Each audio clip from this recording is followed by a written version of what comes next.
At my in-laws' anniversary dinner, my husband's cousin smirked and said, "You're in the military? Let me guess, you just stand next to the recruitment banners for photos."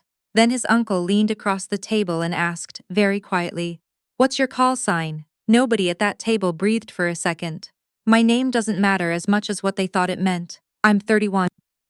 I grew up in a rented townhouse in Scarborough with my mom working 2 jobs and my dad mostly absent, and somehow I ended up marrying into a family that owns a stretch of waterfront property on Lake Joseph. My husband's family calls it the cottage, like it's a little wooden cabin with a dock, but it's got 6 bedrooms and a boathouse bigger than the place I grew up in. I've been married to my husband for 8 years, and for 8 years his family has treated me like a placeholder, like someone they're tolerating until he comes to his senses. Last weekend was his parents' anniversary, 35 years, and they did the whole thing up at the cottage. Caterers came up from Toronto, somebody's cousin played string quartet covers of Sinatra on the deck, and my mother-in-law wore a dress that probably cost more than my first car. I wore a navy dress I'd had for 3 years, the kind of thing that doesn't draw attention, because drawing attention in that family is its own kind of mistake. I sat near the end of the table, where I always sit. My mother-in-law had greeted me at the door with her usual once-a-ver, the little pause where her eyes go from my shoes to my hair, and land somewhere disappointed in the middle. "Oh, you came in that," she said. Not a question, just a fact she wanted me to feel. I smiled and said it was nice to see her too. Across the table sat my husband's cousin's husband, a man named, and I want to be careful here because this matters, a reserve officer who never lets anyone forget it. He wore his uniform to a family dinner. Not a ceremony, not a parade, a dinner. He'd worn it the last 2 Christmases too, and everyone always made a fuss, asked him about his postings, refilled his wine before he even asked. He liked being the only person at the table people had to be a little careful around. I work for the Canadian Armed Forces. I've worked for them for 11 years. Nobody at that table has ever asked me a single real question about it, not once, not in 8 years, because somewhere early on my mother-in-law decided I did admin work, and that became the family's permanent, unexamined understanding of my life. I let them believe it. It was easier. It meant fewer questions, less performance, less of myself handed over to people who'd only use it against me later. But that night, his cousin had a little too much wine and a little too much confidence.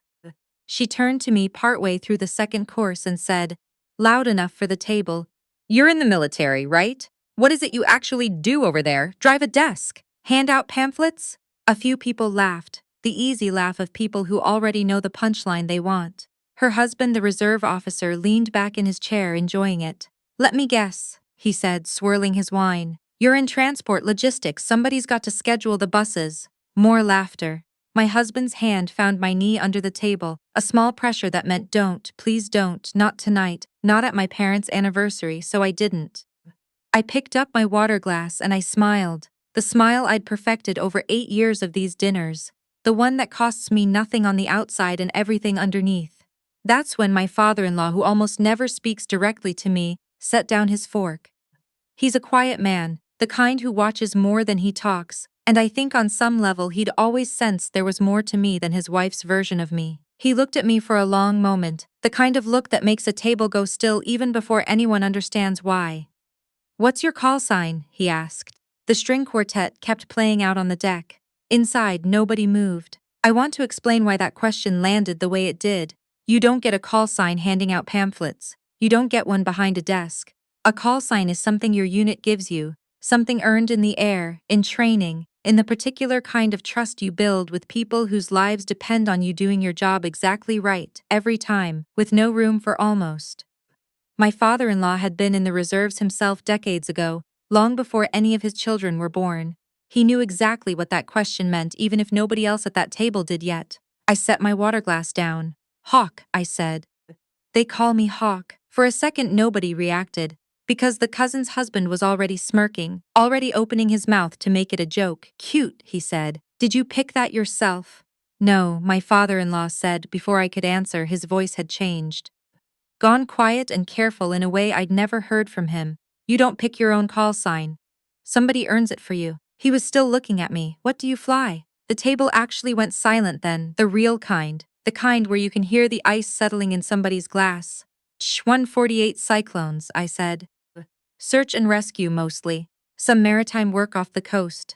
My mother-in-law made a small sound somewhere between a laugh and a gasp, like her body didn't know which reaction to commit to. You fly helicopters, she said, like the words tasted strange in her mouth. For 11 years, I said. The cousin's husband had stopped smirking. I watched it happen in real time, watched him recalculate, watched him realize that the woman he'd just compared to a bus scheduler had more flight hours than he had years in uniform. He tried to recover. Well, that's great, but reserves versus regular force is a totally different. I'm regular force, I said, full time. I've done 2 deployments and a NATO exercise rotation. I was on the crew that pulled 4 fishermen off a capsized boat near Yarmouth in a Category 2 storm 2 winters ago. It made the news actually, if anyone wants to look it up. Nobody said anything. My husband had gone very still beside me, and when I glanced at him I saw something I hadn't seen in a long time. Not embarrassment, not nerves, but something closer to pride, like he'd been carrying a secret for me for years and was relieved, finally, to set it down. My mother-in-law recovered first, the way she always does, smoothing the moment over with the practiced efficiency of someone who has spent her whole life controlling rooms. Well, isn't that lovely? She said too brightly. I had no idea, you never said, you never asked, I said, quietly, not cruel, just true. That landed harder than anything else I'd said all night. Dinner continued, but differently.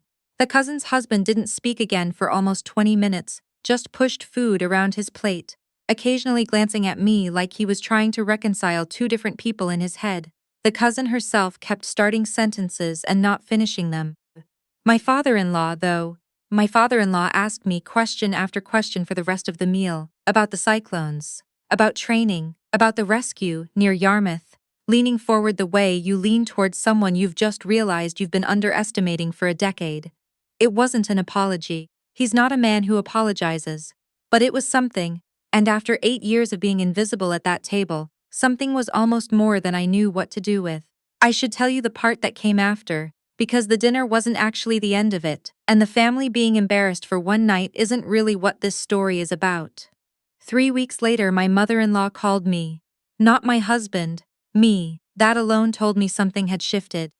She wanted to know if I'd be willing to come to her book club and say a few words about my service, since apparently one of her friends had a son who was thinking about joining up and could use, in her words, some real perspective.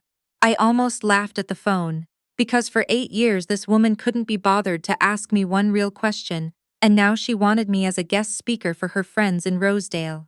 I didn't say yes right away. I told her I'd think about it, and I did think about it for almost a week, turning it over the way you turn over something you're not sure you trust yet. In the end, I said yes, not for her and not even really for her friend's son. I said yes because I thought about every other woman in uniform who sat through a dinner like that one, smiling and saying nothing because saying something costs more than it's worth. And I thought, maybe one evening of talking honestly about the work might be worth doing. Even in a room full of people who'd spent a decade deciding who I was without asking, the cousin's husband never apologized either, not really. The closest he came was at Christmas that year, when he asked me, almost sheepishly, what it was actually like flying in a storm, and I told him, plainly, no performance in it, and he listened the whole way through without a single joke. That was its own kind of apology, I've decided. Some people don't know how to say sorry, so instead they finally just listen. My husband apologized properly, though, weeks later, alone in our kitchen, for every dinner he'd let pass without saying anything. Every time his hand on my knee had meant please be smaller tonight instead of I see you and I'm sorry this family makes you disappear. I told him I forgave him and I meant it, mostly, though some nights I still think about all those years of smiling and saying nothing, all those years I let admin work stand in for 11 years of training, deployments, and a rescue off Yarmouth that I'd never once been asked about, until a man in a uniform he didn't earn through field hours tried to make me all smart in front of people who were supposed to be my family. I don't need them to understand what I do for it to matter. I learned that a long time ago, somewhere over open water, hovering above swells taller than the house I grew up in, doing a job that didn't care whether anyone at a dinner table back home believed I could do it. But it was nice, for once, to watch them find out anyway.